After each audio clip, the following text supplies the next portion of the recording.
Hey everybody, this is World War Guy here today, and today we're going to go a little bit more in depth on my Yugo M48 Mauser. So like I said in the update video, we're going to look a little bit more into it.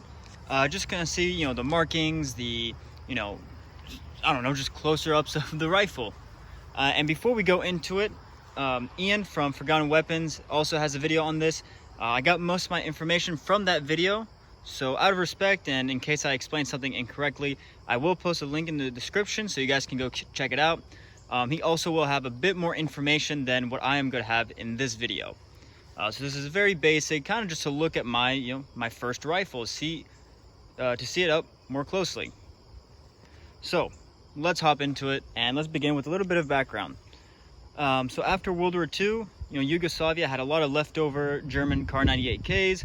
They also had their rifles, which was the VZ-24, I believe. And a lot of times they would just rebuild and refurbish the rifles they had. Later on the lines, they realized, it would be easier to just produce their own rifle from scratch instead of taking all these different rifles and refurbishing them. So around 1948, they developed this one, the M48 Mauser. The production didn't start till 1950. So about 2 years after they developed it is when they really started producing these for their military. These were made in the Zastava arsenal, and about 238,000 of these were made. If you guys do a quick Google search, you'll see that it's more close to the millions, but that's because there's slightly different models, which we'll go into once we look at the markings. The M48, which is this one, was made between 1950 and 1952. And with that being said, let's go look at the markings now. All right, so what we have here is the Yugoslavian crest mark, and underneath you have M48. And you're probably wondering what that white stuff is. It's chalk. It's not paint, it's not nail polish or anything. So if I really want to, I can rub it off. As you can see, it's already coming out on its own. So don't worry before you comment. So like I said, the M48, there's about 238,000 of these made. That's because later on there was the M48A and the M48B. If it was a Model A, there would be an A right after, and a B, there'd be a B right after. So this is the M48, and this is the one that would have been produced between 1950 and 1952. Now you guys might be wondering, well, why can't you figure out the actual date it was manufactured? I do have the serial number. They are matching. So you can see that's the serial number. I'll show it a bit better. It's a bit easier to see on the bolt. So 72405 with an A in front of it. Now the way Ian explains it, so they would make these rifles in batches, and you can't see it here, but underneath this number hidden by the wood, there would have been a batch number. We can see it on the bolt, and yes, my rifle's empty. Don't worry. We can see it on the bolt. Very hard to read. It's a bit not as well defined, but 782. So these would be batch numbers. So they'd make their barrels, their receivers, their bolts, everything like that in batches with these batch numbers, and later on they would put them together and then they'd put the serial number. Like I said, my explanation is not as great as Ian's, so check the description if you're a little confused with my explanation. But basically, it's a bit hard to date because we don't know exactly how many parts they would make in every batch. Every new batch started with a letter, so you have A, B, C, D. I don't know how many letters they would have used. So it's a bit hard to go based on just the serial number alone. But I can tell you that my rifle is made between 1950 and 1952, which is still really cool. All right, so some manufacturer and proof markings here. This one here is an abbreviation, and it stands for Federal National Republic of Yugoslavia. So it's just abbreviation. They have their I'm gonna assume Cyrillic lettering there, and then right here is basically a code name that would translate to Enterprise 44. So that's what that means. And the sights, you have just a regular V notch for the rear sight. Then here it is measured in meters, so it can go up. You can supposedly shoot up to 2,000 meters, which is quite a bit. The battle sights, or what it's zero at, is at 200 meters. So when you're shooting less than 200 meters, you have to aim a bit lower. All right, so this right here, you guys may have noticed in the update video, and it might be a little confusing to you, which it was to me. It's interesting. So this is the Croatian coat of arms, which was adopted December 1st of 1990. So this would have been applied, obviously, after December 21st, 1990. Now, I don't know very much why that is or who put it on there, but I do have a few guesses. Of course, these are just educated guesses. These are my opinions. These are not facts. These are not backed up by anything. It's possible that one of two reasons is either parade use. So after the Yugoslavian wars, Croatia, had these rifles in stock, and they used them for parades, so they might have put that on there. I don't think this is very accurate, just because I've seen some of the ones used for parades, and they mostly have kind of like a bronze plating, something fancier than just a simple print on the stock. And my other guess, or the other possibility, is during the Yugoslavian wars, somebody, fighting for Croatia, however you want to explain it exactly, he put it on there, and he's like, yep, this is my rifle, I'm Croatian, there you go, now you know.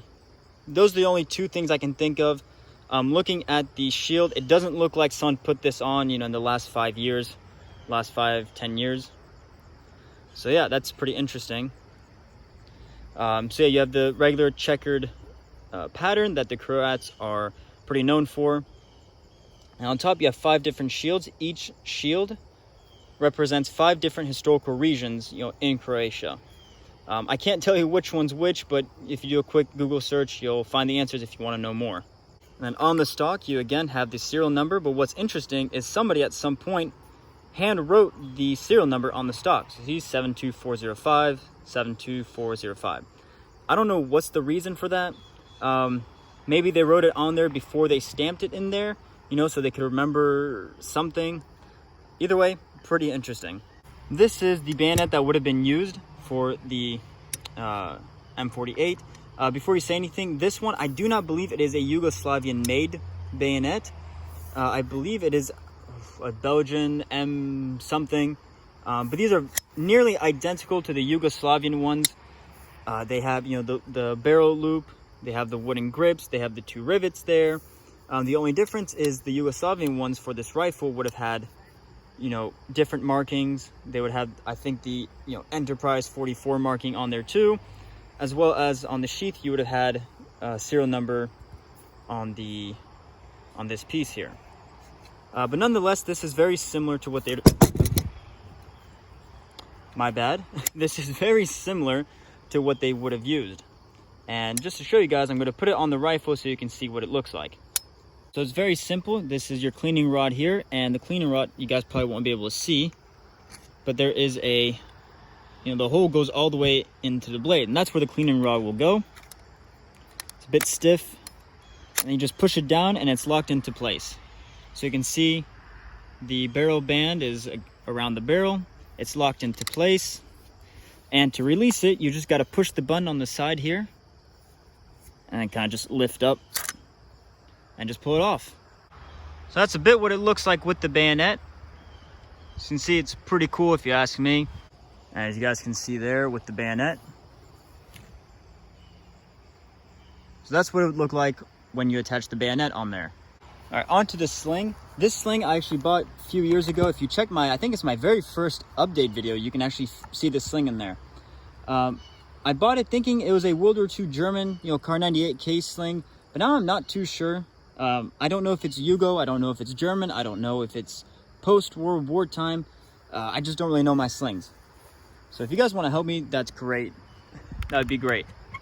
But basically this is, the same sling that the Germans would have used. I just don't know when it was made. You have a marking there. And then here, I don't know if you guys can see that. You might have to tilt your head a bit. But the, I'm guessing it's some sort of serial number. 2804 0252, and then some weird symbol. I don't know if you guys can see that very well. But yeah, the sling, leather sling, very similar to, what the Germans used. And I believe the Yugos had the same style as well.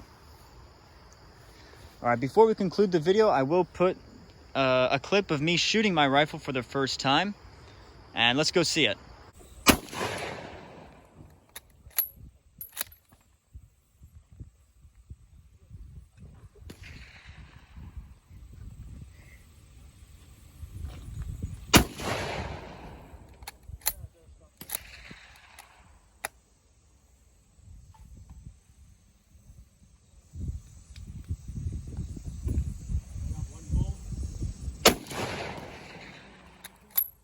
All right, so that was me shooting the rifle. As you can see, it kicks quite a bit. Some things to notice. That was my very first time shooting it. Now, in that video, I had shot about 20 rounds or so. So that was probably my 25th round I was shooting. But it was still my first time shooting it. So I was still trying to get used to, shouldering it properly and dealing with the kick, because it does kick like a mule. But yeah, it's a great rifle to shoot. I personally love shooting it. I just wish the ammo wasn't so expensive. By the way, it's 8mm ammo, 8mm Mauser, the same that the Germans used. But here's a picture of the target after my first hunt at the range. I shot a total of 40 rounds, 27 hit on target, and let's just see what it looks like.